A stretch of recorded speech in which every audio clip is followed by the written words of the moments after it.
Chicago, welcome in to the Chicago Sports Podcast presented by Goose Island. Goose Island is the official beer of CHGO. Go check them out at their tap room in Westtown. What's up, everyone? Kevin Kaduk, head of content at CHGO. The Chicago Sports Podcast of 2023. I am joined by Mark the Carman. Hi, Kevin. Good to see you. Emotional moment, end of the year. I'm so burnt out. I don't even know if I'm going to make it through the show. Well, I'm going to ask that you try your best, but no, I'm sure you can do it. I'm completely kidding. I feel great. I'm happy to be here. We might have just lost video or something's going on over there. Never mind. Sorry about that. This is your 23,000th hour talking Chicago sports and Justin Fields this year, so congratulations on that. We had a fun show today. CHGO Bears, check it out if you missed it. The old Adam Rank jumping in here. And, yeah, it was a power situation. We're joined, as always, behind the board by Lawrence Benedetto, our guy. Oh, hello. What's up, Lawrence? How goes it?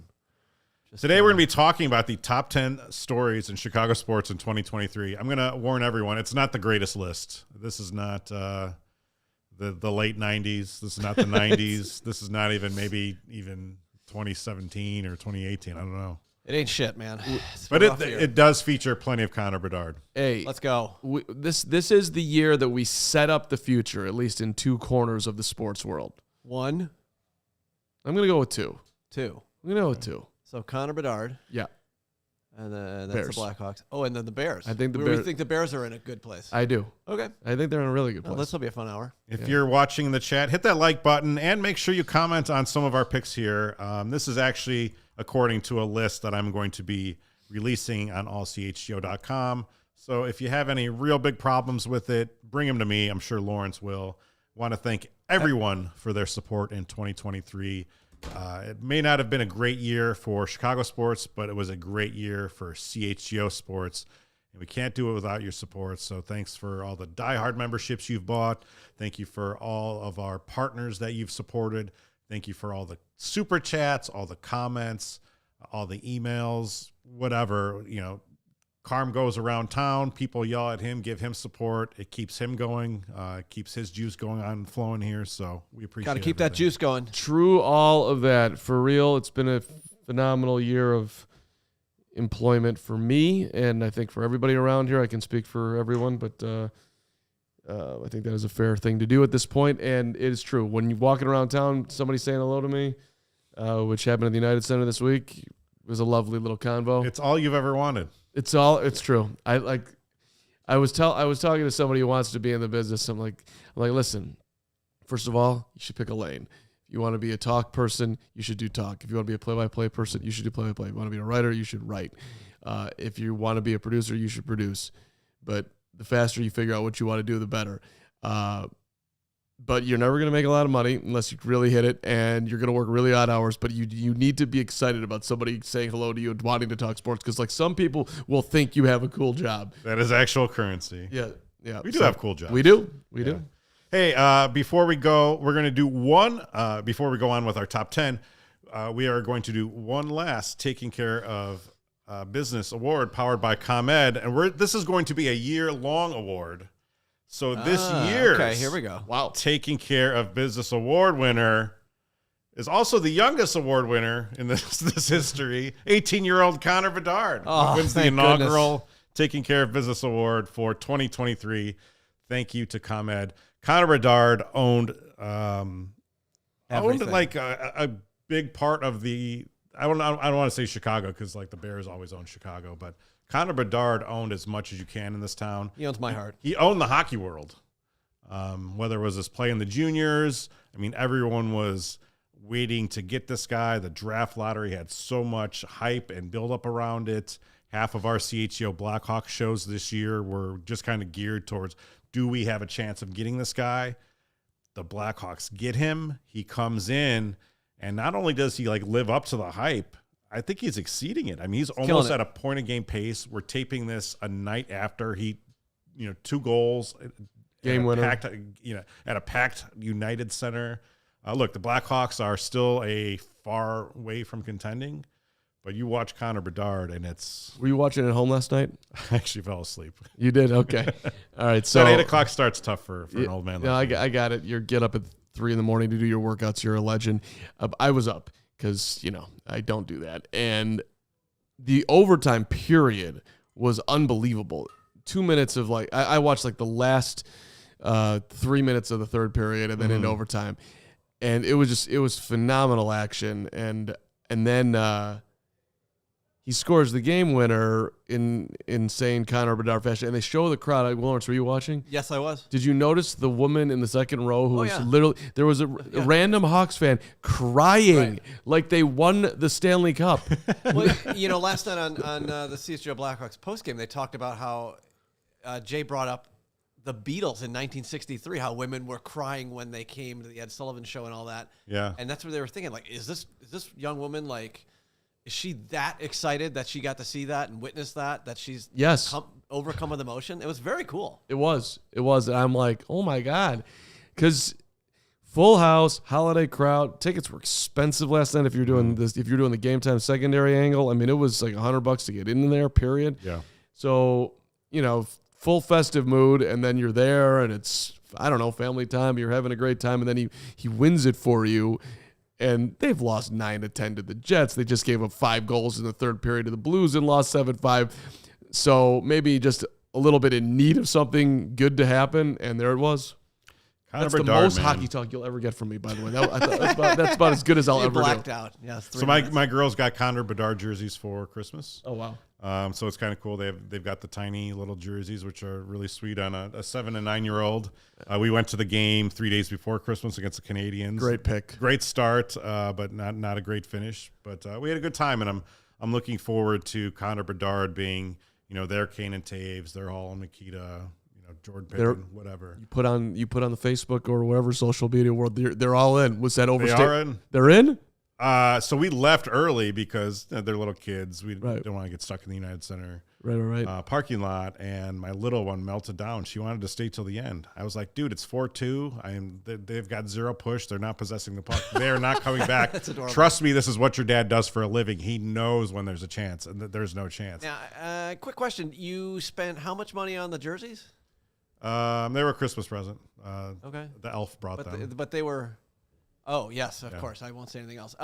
You could also purchase this beautiful T-shirt from the CSGO locker. Now, of course, it might be a little large on them, but just wash it a couple times maybe, and that might work. They will definitely enjoy that, but I don't think they'll understand the 8-bit hockey reference. They're how old? 7 and 9. 7 and 9. So that's right in my range. First ever Chicago Stadium trip. Bulls, Atlanta Hawks. We're talking like Orlando Woolridge, Quentin Daly, maybe even before that. It could have been Reggie Theus era. And 112-107 loser. And I was like, let's stay. We were in the first balcony. And there was like, nah, it's over. I'm like, no. I mean, I don't blame her for crying because, I mean, that was one time I went to a Bears game with a high school girlfriend, and her dad, after the third quarter, was like, we're out of here. I was like, what?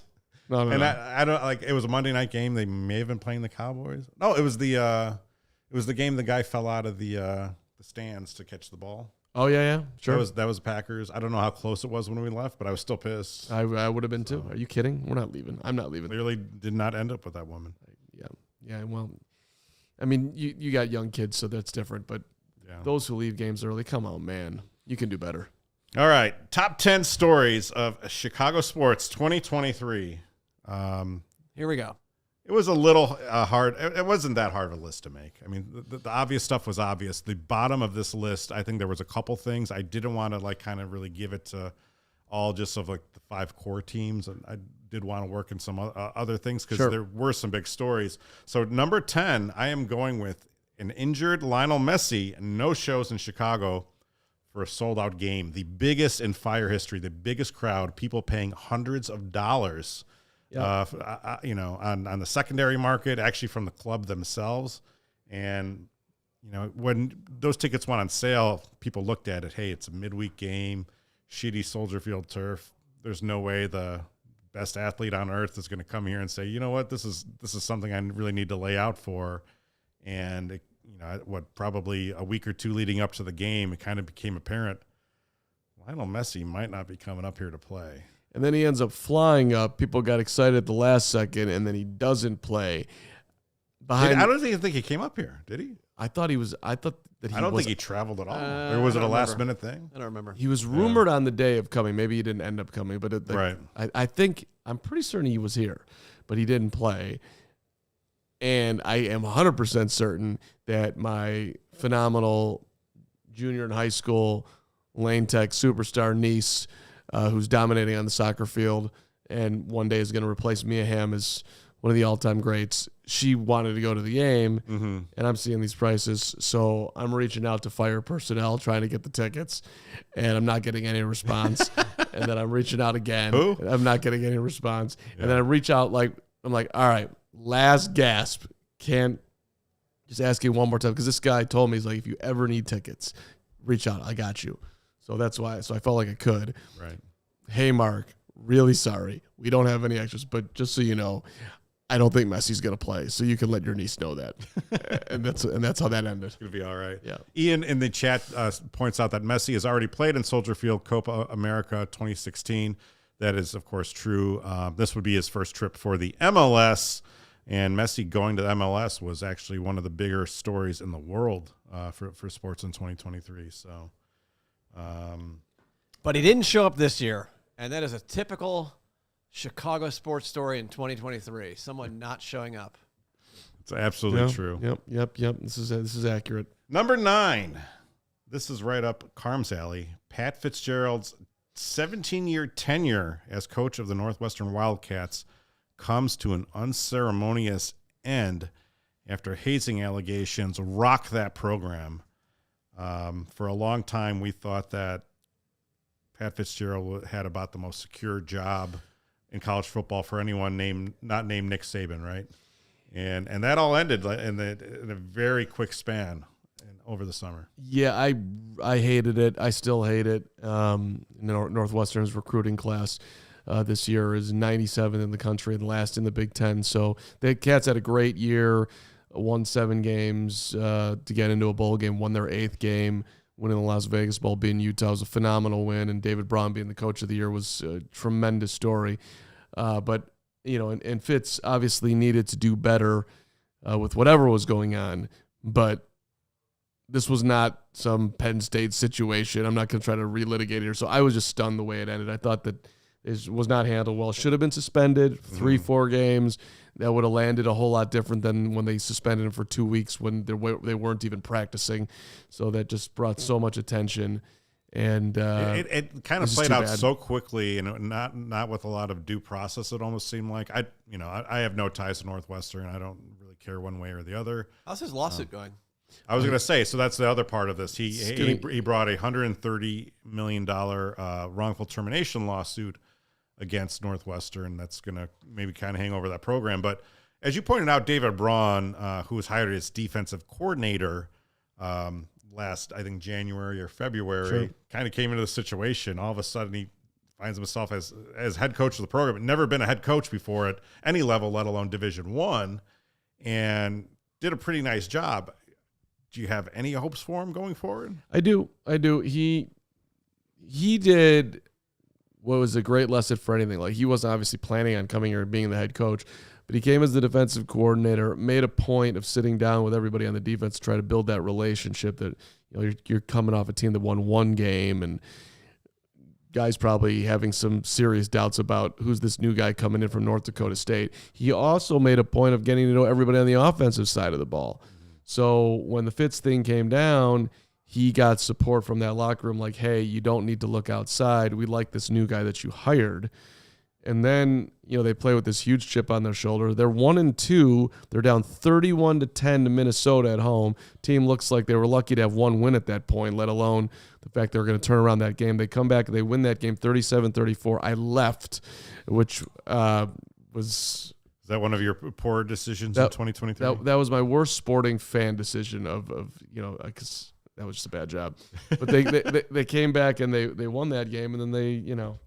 We've already told 2 stories about us leaving sporting events early. Yeah, well, that one, because I was, I had girlfriend Jackie there, and I'm like, do I, she's being a good trooper. Would you like to go? They're down 31-10 at the start of the fourth quarter. We don't have to stay to the end. And she was totally fine staying. Her friends were there, they were, and everyone was happy. But I was just trying to look out. She's like, oh, okay, it wasn't, she was, and then at any rate. That's what happened. But it's too bad and stunning the way the Fitz thing ended. Yeah. A lot of changes ahead for the Big Ten too. They added 2 more programs, Washington and Oregon, to bring their count to 18. They're all coming in next season. It's going to be crazy. I mean, Northwestern's run in Big Ten West, which at some points would actually kind of allow them to be competitive. Exactly. That's over. Yep. And as a Wisconsin alum, that gravy train is over for us. Right. So it's kind of sad. Everybody in the Big Ten West, Iowa, Wisconsin, Northwestern, who all felt like you had a fighting chance at least to get to the Big Ten championship game, to get killed by Ohio State or Michigan, that fighting chance is gone. I'm interested to see what this is going to be like and what fan interest is. And look, a date against UCLA in the Rose Bowl seems fun. Playing USC, having USC come to Camp Randall seems fun, but it's also not the Big Ten that we grew up with. Right. And when you look at the non-revenue sports, softball's got to travel out to Washington. Chip Kelly said it best. Yeah. Just let football do this and leave everyone else alone in their own conferences. Yeah. Notre Dame can be independent in football, so can every other school in the country. It's really... It's ridiculous. It's all about money, obviously, because the Big Ten, at least the Big Ten they used to actually pay some attention to academic reputation. It was a big thing if you went to a Big Ten school. Well, okay, now you can add Stanford and you can add Berkeley. They have zero interest in either of those schools because the money doesn't make sense. Right. Yeah. It just sucks for all the Olympic sports. I hate it. I hate it so much. I hate all of it. Yeah. Every bit of Northwestern's opening up next season against Washington. Okay. Purple power. Yeah. So, all right. Number 8, Zach LaVine's injury changes the complexion of the Bulls' season. Wow. It's been fun. One of the greatest injuries of all time. This Bulls team is all of a sudden fun. They are. Shout out to Io. Dude stepped up in that two guard role, winning player, guarding on one end, facilitating on the other, stepping up and making some shots here and there, more than here and there. Kobe's on a whole nother level, looking like an all-star. And I'm on the Andre Drummond train. Let's go. 20 and 20, 24 and 25, 24 rebounds, 25 points, or 25 and 26, whatever it was. That was insane. Have you ever seen anything like this, though, in Chicago sports, where a star player went out and it actually improved the team? I mean, it's sort of like he's in Milton Bradley land. Oh, it's not quite that. Let's not go that. It's not quite that. It's not that bad, but it's. Milton Bradley's not a star either. This is a. Let's think about this. Addition by subtraction. You know, I'll give you one. And I don't think the Bulls are going to win the NBA championship. But a lot of people didn't like the Carlos Lee for Scott Podsednik trade. How can you get rid of El Caballo? This guy hits bombs. Yeah. And they actually upgraded by getting the pesky guy at the top of the lineup who was more of a winning player for them. I'm reaching, but there's one. Yeah, it's kind of hard to, I got nothing. I mean, a cannoli. I don't know. I got nothing. It's on brand for you, Lawrence. Yeah, I don't know. I am happy for the CHGO Bulls crew because they get out to a 5-14 start, and I think, man, this is going to be such a slog of a season. And we were counting down White the Sox days. Part 2. Right. We were counting down the days to where LaVine could be traded. And, okay, what do we do with Alex Caruso? What do we do with I mean, I was literally DeMar, in their Vooch. post game chats every night, being like, "Well, only 65 games to go of this," or like every Right, night, right. like 64. And now they're 63. fun to watch. I mean, it's just the NBA. I think at its best is when it's an actual team game, and it does kind of underscore. Yes, you do need a superstar, but you also do need a team. So, and there is a ceiling for this team probably, but and they have their superstar in DeMar. The problem, they tried to trade him. At least we're having conversations. That's been out there, and nothing happened. Now he's hurt, and so that's on hold. Arturas, you're not getting anything for him. To get rid of the money is a win. There's no big haul coming in for Zach LaVine and his $230 million contract. Anybody that would take him, that's your win. Right. So they were holding out for something big, and it's like, dude, no one's giving up something huge for Zach LaVine. Everybody sees what especially Zach now LaVine is. after they see. Yeah, and well, now you're probably not gonna be able to get rid of the contract. Right. So they did not handle that right. All right, we're gonna get on with number 7, but first I want to tell people that it is getting easier for businesses to switch to electric vehicles. That is something we can all get behind for the health of the planet, for the well-being of all of us who share it, Carm. That's exactly right. The electric grid is evolving, Kevin, to meet your cleaner energy needs as we all move with confidence toward an electric tomorrow. Whether you have one delivery van or a whole fleet of shipping trucks, ComEd can help guide you to make the changes that make sense. So what should business owners do if they want to take advantage of this program, Carm? You know what to do. You go to comed.com/clean. You're going to learn more about the resources, fleet rebates, and infrastructure incentives available to help businesses go electric. If you own a business, don't wait. Start making your plan today to switch to electric vehicles. It's good for business. It's good for the planet. It's good for all of us. Go to comed.com/clean. Did you say comed.com/clean? You know I did. comed.com/clean. Go now and see how going electric connects us to a better way of doing business and a better future for generations to come. All right, so Carm mentioned Game Time earlier in the podcast, and he mentioned that tickets to the United Center for these games are a little bit more expensive than they usually are because people are home for the holidays. Maybe they only come to Chicago to see mom and dad or grandma and grandpa. They want to get their Blackhawks, their Bulls game in for the year, so those tickets are going to be more expensive. But while they're expensive, you still won't find a cheaper price on the market than at Game Time, because Game Time is the fast and easy way to buy tickets for all these sports, music, comedy, and theater events near you. And they always feature killer last-minute deals, all-in prices, views from your seat, and their best price guarantee. Game Time takes the guesswork out of buying tickets. The one thing I think is overlooked here on Game Time is you can find, maybe it's you, your brother, and your cousin that want to go to the game. 3 is kind of hard to find, but you can filter down and say, all right, here's the set of 3s within the United Center that I can go see. So make sure you check out Game Time, check out all the views from the seats before you buy them, and check out that lowest price guarantee, because if you find something priced in a similar section somewhere else, they may be able to refund your money. Game Time is the only ticketing app that gives you complete peace of mind with your purchase, and they are always obsessed with finding ways to help you save money on tickets. The Game Time guarantee means you'll always get the best price, and if you find tickets in the same section and row for less, Game Time will credit you 110% of the difference. If you still need a great holiday gift, if you missed that deadline earlier in the week, hop on there, pick up a pair of tickets, go see the Bulls, Blackhawks, or whatever. Maybe the Bears on New Year's Eve. That actually might be a cheaper ticket. I can't believe tickets for tonight versus Indiana, which is not what you want to hear right now. They were down. First of all, they were like $40. Then they jumped to $60. And right now, the cheapest ticket to get in the United Center is $110. Because everyone cleared out the cheaper stuff.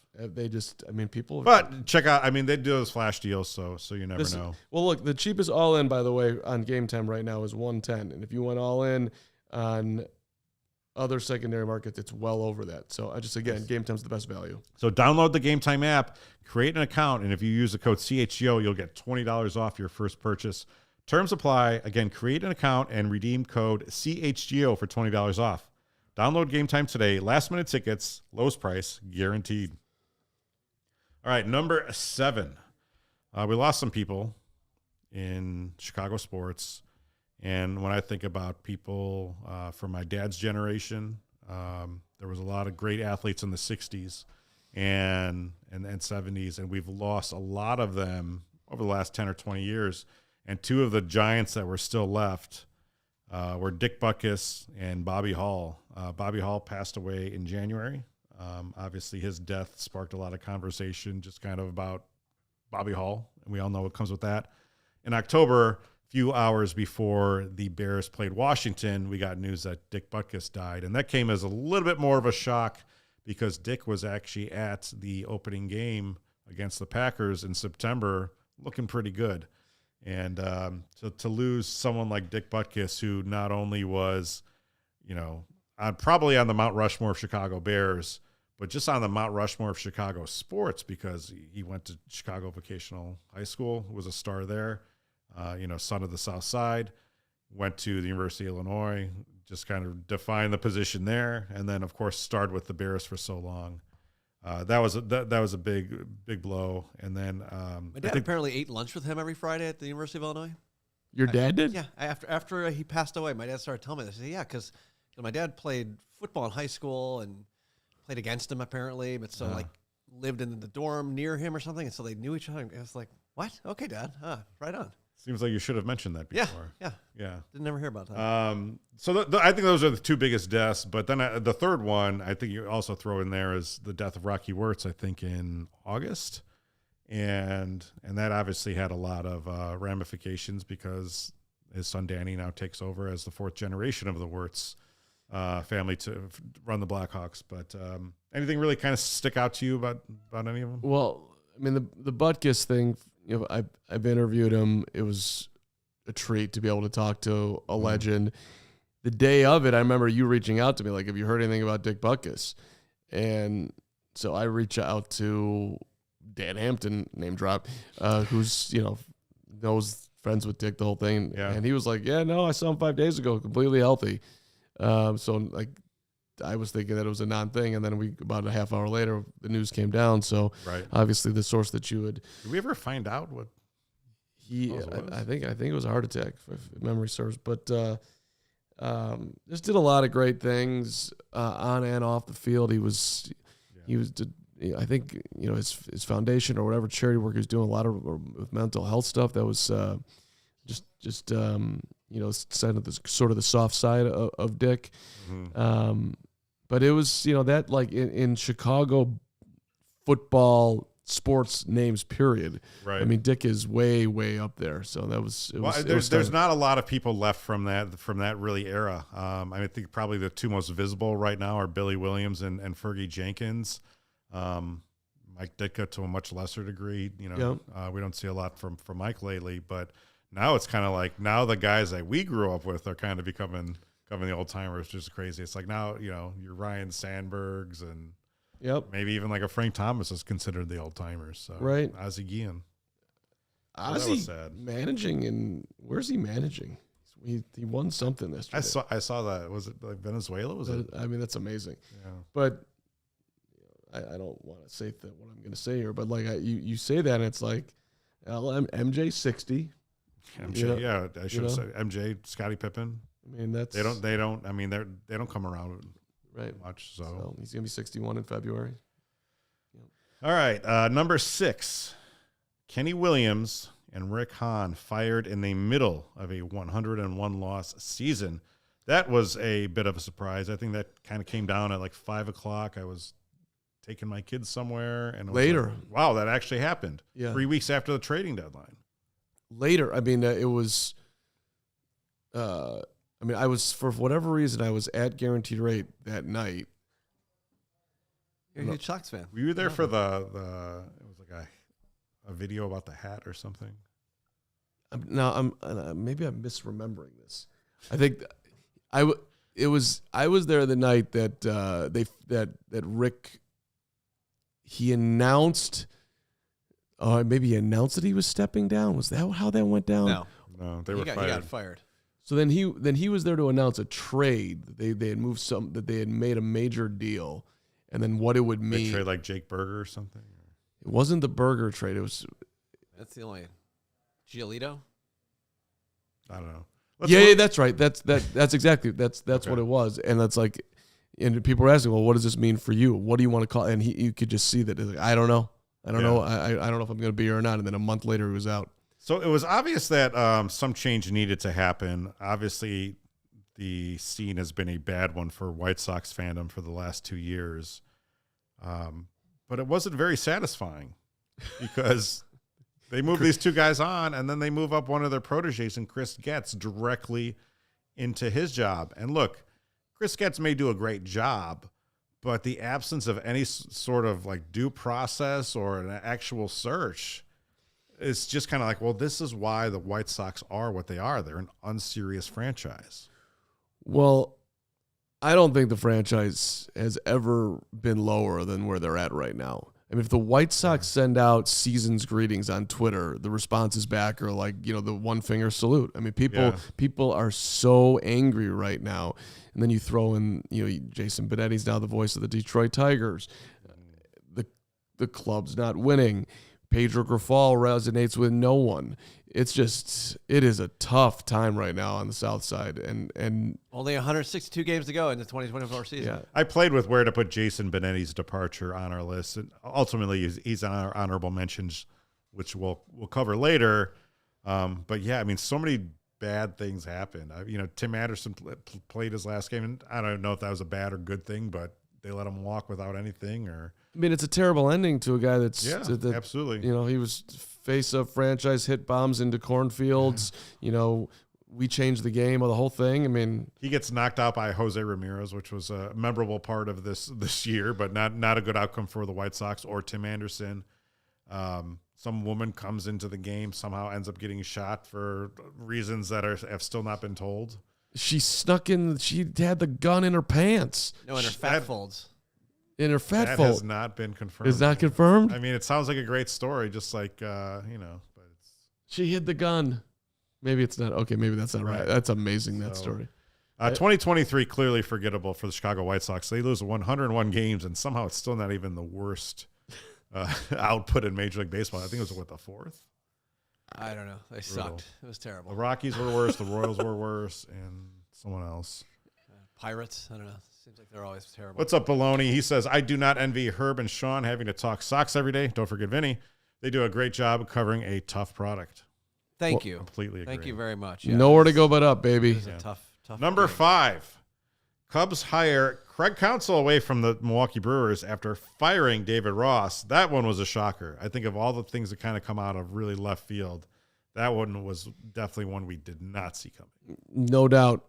You're firing David Ross. You nearly made the playoffs. This is a Chicago beloved dude, and you're giving Craig Counsell $40 million over 5 years, 8 a season. Wow. Okay. And then you don't do anything for the next 2 months. Then you talk Shohei, but you don't talk Shohei because you can't talk Shohei. You don't come close to getting Shohei.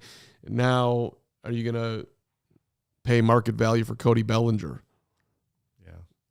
Which feels like a huge risk, but maybe I originally had on here. I actually had Cody Bellinger kind of leads the Cubs on a playoff push, but then I just kind of remodeled it because I just kind of thought, well, the way the season kind of ended, and I don't know necessarily that David Ross deserved to lose his job, but it's kind of a Matt Eberflus type deal where it's like, well, he clearly didn't show a lot to continue staying here.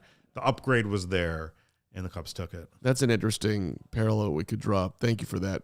Might have to use that on CHGO Bears. Here we go. Here comes Matt Eberflus was just David Ross without the beloved David part. Ross. He was David Ross without the beloved. Yeah, except for the part where anyone would actually care that he left. There wasn't a lot of people shedding tears for David Ross leaving. Right, but at least he had a reason. He was a beloved figure in Cubs land. No one cares about Matt Eberflus. No. If you want him to stay or not, it's not like he's got some, who cares? There's some Flusies out there. There's a couple of Flusies. You are. I don't even know if I am. I just like saying his name. I just like his last name. I like having fun with the Flus. The Flusy Flus.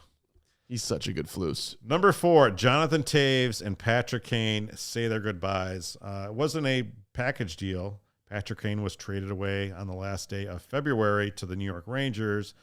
Jonathan Taves stayed a few more weeks and got his final goodbye. Lawrence and I went out there together. We were able to watch that. That was a memorable night. But do you remember when he scored the goal? Yeah. Was that when I was walking back to the seat with food, and you may have actually? Lawrence was so mad that he had tied the game. The game had been tied.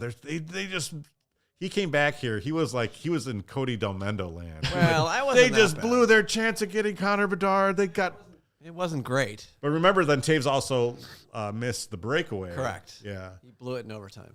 Which had he sunk that, then. But remember, I was bringing a beer back. Wasn't that the second period when he scored? I believe that's right. Yeah.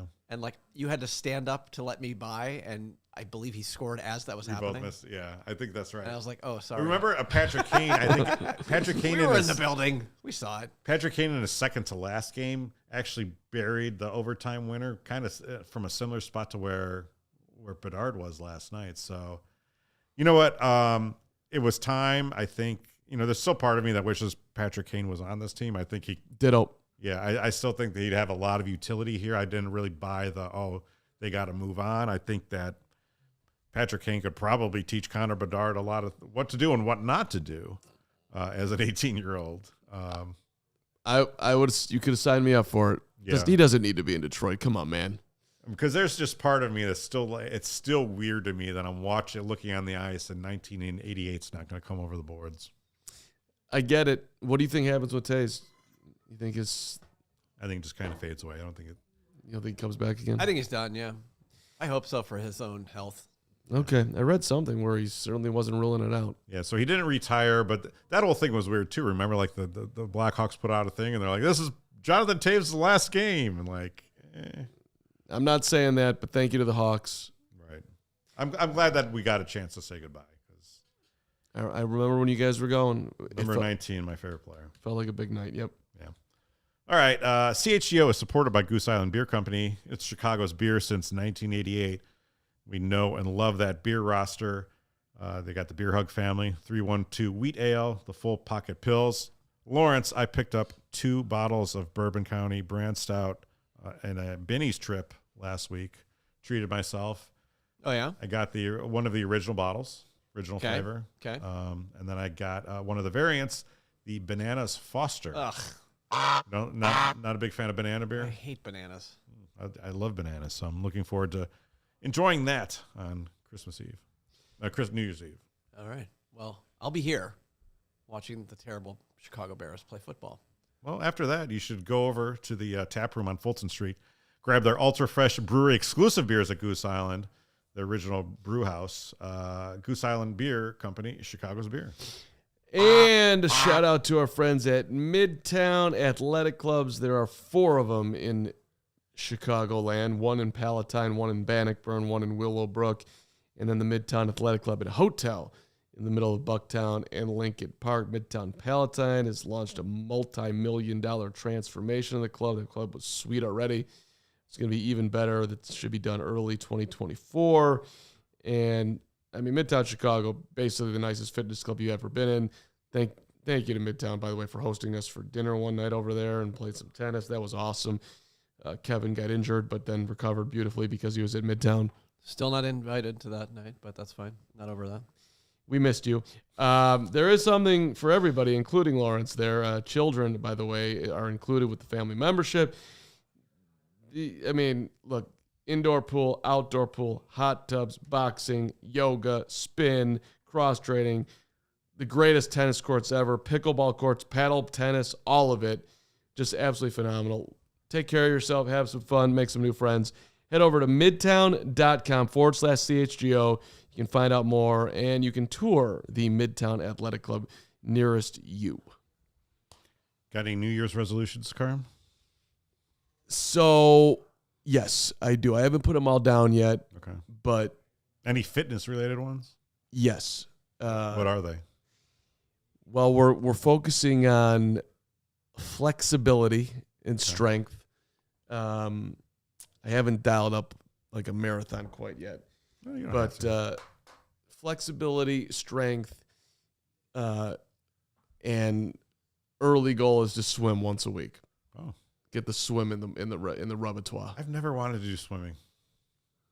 Not 20 good. minutes. Not very good at it. 20 minutes. Yeah. Just yeah. It opens up the hip. It ruins your hair, doesn't it? That's why. Part of it, but it's a drag. I've heard like to actually get like a really good workout with swimming, like you really got to be going. Like it's not a. No, you really got to get things going. I'm not looking for like the burn calorie swim thing. I'm looking for the get out of the pool. My body just feels so much better. Yeah. I'm just in the. What do you think about like those ice cold baths? I don't buy it. I don't either. I think This seems like something for rich assholes to do. Well, you're also. The cold I think plunge thing. Yeah. You're doing to me. It feels like you're doing damage to something. You go in there, your heart starts I think those racing. people are so dead they just want to feel alive. I'm fucking serious. Oh my god. I'm just telling you, when I try to do that, I'm going. Like, have you done it? Yeah, and it's just there's no way that's good for you. Now, where'd you do it at? Well, they've got them. They've got different cold tubs at different health clubs that I belong to. So, and I'll say this, and maybe it's just somewhat of a mind trick that's going on, but I'll play like 2 hours of tennis, and then I'll get in the cold tub, and I mean my legs will be shot, and I'll get out of there after like 4 minutes. I'm like, let's go. I swear I feel like I can do it again. But I'm seeing more and more doctors say that it actually doesn't help with inflammation. Like I could see it, being a sort of thing. I just like people who are doing it like every day, and people who are doing it for TikTok or Instagram. Come on, man. Well, yeah, obviously don't listen to anyone who does anything for fucking clout on TikTok. Who gives a shit? But I did it this summer in Whistler, and it was it was a spa. We did like the hot or sauna, then a cold tub. Then it was like hot. It was like, this back and forth to resting, 10 minutes, 20 minutes, whatever. And it was like, I was frightened of the cold plunges, but it was fine. It was not terrible. You ever done the AIR experience? AIRE? No. Okay, so it's in River North, super fancy place. Like there's 6 tubs. So you can go from the hot to the cold to the whirlpool to one of them swims outside, and then if you're spending the real money, then you get like a 30-minute massage after that. It's probably runs you about $300, but it is an experience. So I'm recommending that for you, Kev, and they should sponsor us. There you go. There was nothing under the tree from Carm on Monday, so maybe you can make up for it. There we go. That's all right. Our final 3 biggest stories of 2023 in Chicago sports. We're going to go with number 3. Starting off with Ryan Poles secures a big haul from Carolina for that number 1 pick.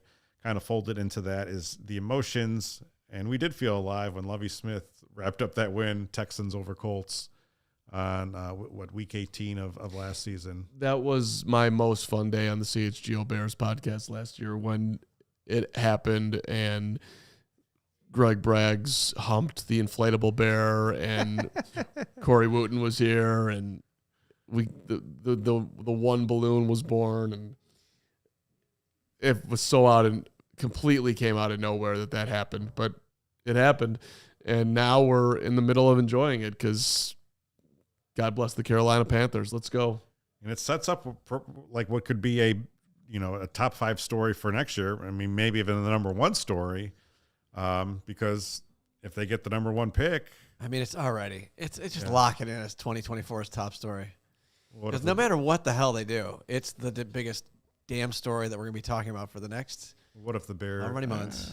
You're probably right. Yeah, it's either we're standing with Fields, thanks to you guys, or we're going with Caleb Town. I find it fascinating. Mm-hmm. What are you going to do, Ryan?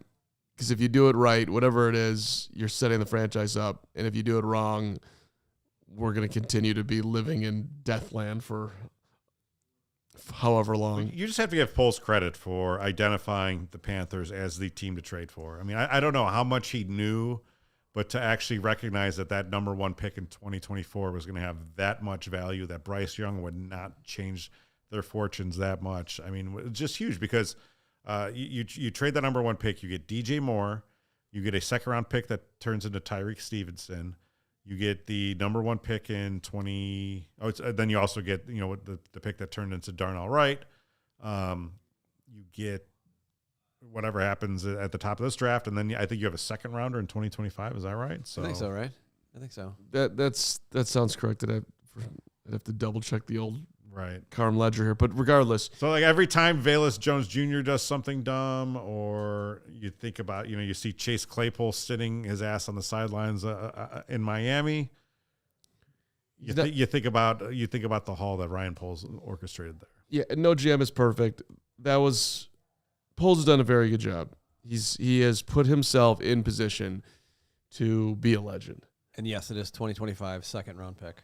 There you go. Yeah, just think if they had traded with Houston, which the Cardinals did that, right? They swapped with Houston, and now their pick from Houston is like 18 or 20. I mean, like, yep. And so you're right. I mean, that's a smart decision to go with dumb Carolina. And there was definitely some luck involved Houston. in there too. But he nearly had a 3-team trade done. He wanted to go from 1 to 2 to 9, and then the Texans slept on it, so he just decided to go from 1 to 9. So that would have been that Houston would have flipped with Carolina, but maybe Houston figured out like these bozos are going to take Bryce Young. We'll be able to get CJ, so we don't have to do it. Or they just straight lucked out. We don't care who we get between the two. We like them both the same. I'm not trading to move up because I literally like both of them. I would think the first one's more likely. Yeah. Number 2, I think this might be a little controversial. I think Lawrence might have a problem with this, and it's fine if he does. But I have Connor Bedard being drafted, the Hawks winning the lottery at number 2. I think overall it's the most important story of 2023. It's the one we're going to remember 20 years from now. I think in the actual present day, and I think the fact that it's the Blackhawks versus the Bears, it just kind of puts it at number 2. Well, I mean, I'll wait till you make your argument for number 1 before I start yelling at you. Well, regardless of whether it's 2 or 1 or 7, it's one of the great game changers in the history of Chicago sports. Mm-hmm. He's 18 years old. He's got 32 points, right? After picking up 2 last night. He's more mature than me. It's crazy. I mean, I'm watching him interview last night. It's like, are you serious? How do you have this much confidence? How are you this calm? Yeah, it feels like home being. It's like, what? You're like Jonathan Taves mature. You're 18. Right. It's all of it's crazy to me. He's 9 years older than my 9-year-old who still doesn't shut the door when she goes to the bathroom. Right. Like, what are you doing? Like, how can you be this good at life, at sports, at maturity, at everything? I don't understand how that happens because, I don't know. I don't understand how you get like a 5 or 6-year-old into like something and like. At 18 years old, I was delivering pizzas and overcharging my neighbors $1 to try to get away with things that I did because says I was $14.56. How much did you charge them? $14.56. You charged them $15.68. You son of a bitch. What if I tell your dad? Please, Mario. Please do not. Thank you so much, Mario. I'll never do it again. I'm so sorry. All right. Never really apologized to the neighbors. So official apology now. Sorry. Shouldn't have done that. So number 1 is not, it's not so much a story, but I just wrote down Justin Fields. And this is my argument, Lawrence. You can't go anywhere in this city for the last 365 days and not hear Justin Fields' name. And I mean, we're hearing Justin Fields' name brought up 200, 300 times a day. Keep Justin. You better keep Justin. It's the most polarizing argument that we may ever see for the Bears. You nailed it, man. It's the biggest decision that we'll ever see for the Bears. The Bears have not won in 38 years. We need a Bears. We need a Bears Super Bowl so badly, and we don't know if Justin Fields is the guy to do it. We don't know if Caleb Williams is the guy to do it. We don't know if Matt Eberflus is the guy to lead them. We have driven ourselves crazy over this entire year, just with the situation. I mean, can I give you just a sense of calm? Okay. All right. And he might work out beautifully. I'm not saying that he won't, but If they move on from Matt Eberflus, I think it's going to be okay. No, it's fine. Yeah. If they move on from Justin Fields, I think it's going to be okay. I think it'll be all right. I'm not saying they should. I'm just telling you, the guy that's, right, solid, spectacular with the legs, great in the locker room, really well respected. We're not trading Patrick Mahomes, man. We're not. So, but I think that's a different story here. I mean, different kind of angle here. But your number one thing is right. It is amazing. It's truly amazing what's happened in this town. He is. I mean, if you go back walking into training camp, everyone is wearing the one jerseys. 5-year-olds, 50-year-olds wearing one. Conversation everywhere you turn. Are you a Fields guy? You sticking with Fields? Do you want Fields? Is Fields going to be here? What do you think they're going to do? You're right. I mean, it's unbelievable. I mean, nothing takes over Chicago quite like the Bears. I mean, nothing comes close. Even someone like Connor Bedard, who is being mentioned in the same breath as Sidney Crosby and Connor McDavid and even Wayne Gretzky, and the things that he's been able to do. And yeah, I mean, at one point he may be at the top of maybe he already is at the top of the Chicago thing, but if a Bear, if a mid-level Bears quarterback ever comes along, he's going to be displaced. So it's just kind of how the calculus works out for me. And I love the Blackhawks. Like, the Blackhawks are my favorite team, but Justin Fields walks down the street, everyone's turning and they're running up to him. Cody Bellinger walks down the street, 93% of Chicago doesn't know who it is. I mean, that's the reality. Yeah. Fields fanatics. And Justin Fields could well be the number one story next year. I mean, yep. Justin Fields / Caleb Williams. I mean, he'll be in the description. I told you. Yeah, you could mark it down. Whatever they do with this number one pick. All right, we're going to go over some honorable mentions here. All right, so there was a lot of things that were actually, big stories in the moment, maybe didn't quite bubble up to top 10 status. I mean, I did a pretty robust list here, so I'll just kind of go down them, and you guys can offer maybe your very quick thoughts on them. First one I had was, and these are in really no particular order, honestly. Bears trade for Montez Sweat, signed defensive end to long extension. Felt risky for a second, feels amazing today. Kevin Warren leaves Big Ten to become president of the Bears. Seems like a good idea. Not really sure if anything's going to happen or not. Never been more confident in the organization. That was serious. That was a big. Never been more confident in the clown show organization that is the Chicago Bears. Right. It is a little bit of a, tallest. Yeah. Huh? Along those lines, the Bears finalized sale of Arlington Park, tear that racetrack down, and still are flirting with any municipality that will go out to like a Carrabba's with Kevin Warren. The video of Carm and his hard hat singing songs in front of them tearing down Arlington Park. That was wonderful. Yeah, that was sad. Stay in Chicago. But it's a huge story. Bears defensive coordinator Alan Williams and running back coach David Walker leave team in separate incidents, but under similar mysterious circumstances. Me repeating the same thing I said about the clown show organization. I'm still stunned that happened, because I thought Alan Williams was the most perfect, nicest, straight down the middle dude of all time, but apparently I do miss the hour where all of Twitter believed that Charles Tillman had raided Hallis Hall with the rest of his FBI teammates. That was cool. Yeah. The house was not in great shape at Hallis there for a while, but they've cleaned it up now. NASCAR stages. I mean, it's not true that I believe Luke Getsy still has a job. Flu's still employed. NASCAR stages first Chicago street race in less than ideal weather over the 4th of July weekend. Complete nightmare. Don't come back. I know they are coming back. I hate it.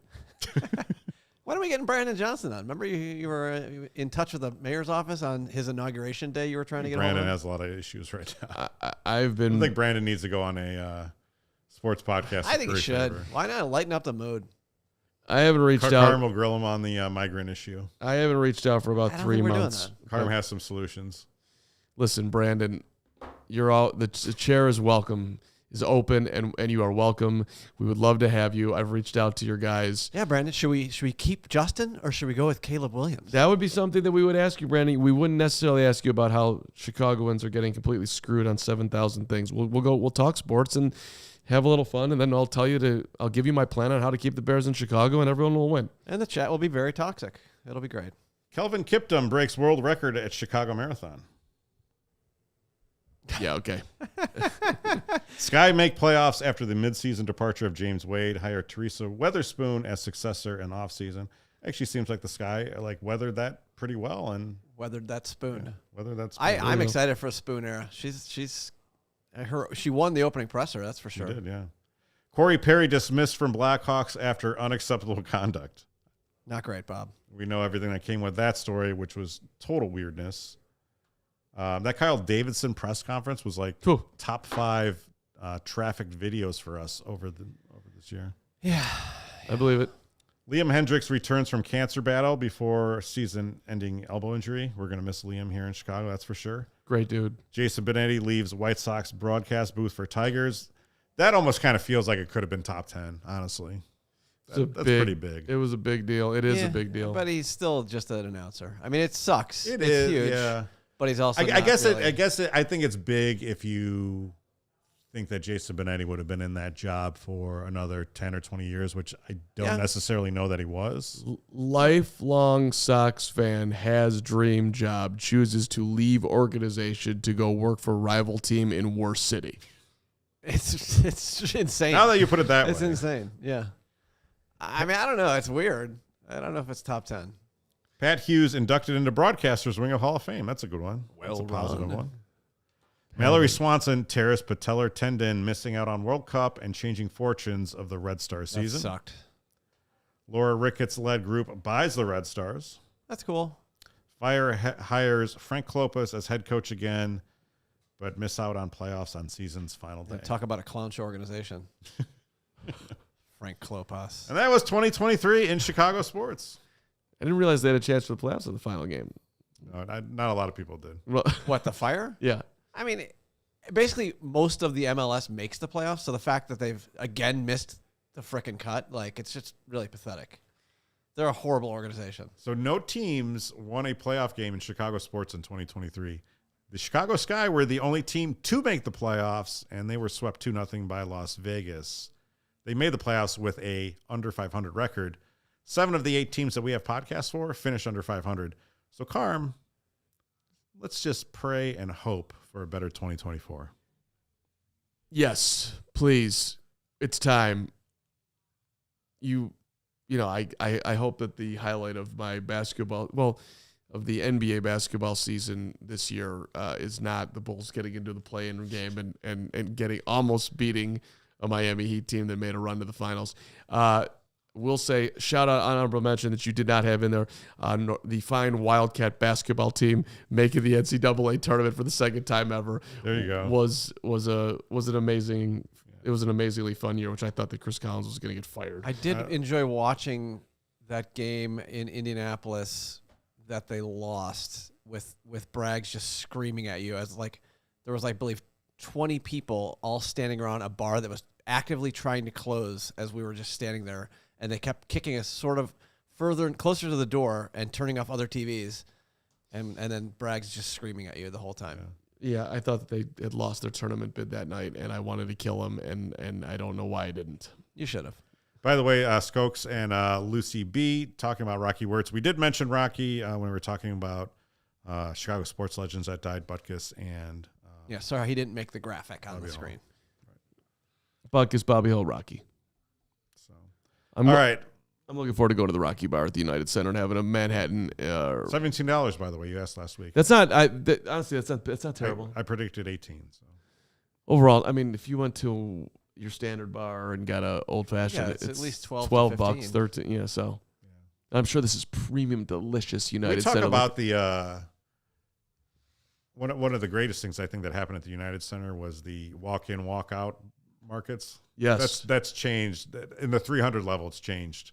It's just been a game changer. You go there, you get your popcorn, you get your beer, whatever, and you're out. Bang, bang. It is very weird. Like it just knows that your credit card. I don't understand how it works, but it works.